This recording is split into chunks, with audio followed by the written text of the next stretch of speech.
దేశ రాజధాని ఢిల్లీలో భారీ పేలుళ్లు జరిగాయి. ఈ రోజు సాయంత్రం 7 గంటల ప్రాంతంలో ఢిల్లీలోని రెడ్ ఫోర్ట్ దగ్గర ఏదైతే మెట్రో స్టేషన్ గేట్ నెంబర్ 1 దగ్గర ఈ భారీ పేలుళ్లు జరిగాయి. సో ఈ పేలుళ్లలో దాదాపు 11 మందికి పైగా చనిపోయినట్టు తెలుస్తుంది. చాలా మంది గాయపడ్డారు. దాదాపు 10 నుంచి 15 వెహికల్లు కాలిపోయాయి. సో దీని వెనుక భారీ కుట్ర ఉందని ఇప్పటి వరకు ప్రాథమిక విచారణలో తేలింది. దీని వెనుక ఉగ్ర కుట్ర ఉన్నట్లు తెలుస్తోంది. దీనిపైన ఇప్పటికే ఇన్వెస్టిగేషన్ కి పంపించారు. సో ఏదైతే కేంద్ర హోంశాఖ అమిత్ షా కూడా దీన్ని ఎప్పటికప్పుడు ఆరా తీస్తున్నారు. ప్రధానమంత్రి నరేంద్ర మోడీ కూడా ఢిల్లీ పేలుళ్లు ఎలా జరిగాయని ఆరా తీస్తున్నారు. సో నేషనల్ ఇన్వెస్టిగేషన్ టీము, అదేవిధంగా క్లూస్ టీము, అదేవిధంగా దీన్ని ఢిల్లీ పోలీసులు కూడా ఎంక్వైరీ మొదలు పెట్టారు. మనం ప్రస్తుతము ఇదే ప్లేస్ దగ్గర ఉన్నాము. చాలా మంది చూడొచ్చు, మీడియా కానీ పోలీసులు కానీ పెద్ద ఎత్తున ఫైర్ ఇంజన్లు ఇక్కడ ఉన్నాయి. సో మంటలైతే ఆర్పారు. కానీ దీని వెనుక ఎవరు ఉన్నారనే కోణంలో పోలీసులు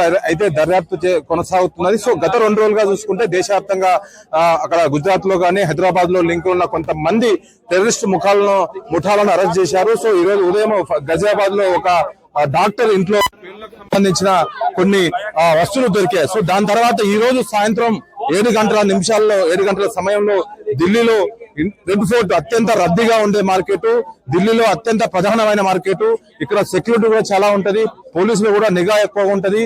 ఇక్కడ మొత్తం చాలా చాందనీ చౌక్ అనేది ఏషియాలో అత్యంత పెద్ద మార్కెట్ మనకి ఎదురుగా కనిపిస్తుంది. సో ఇలాంటి రద్దీ ప్లేస్ లో బ్లాస్ట్ జరగడం పట్ల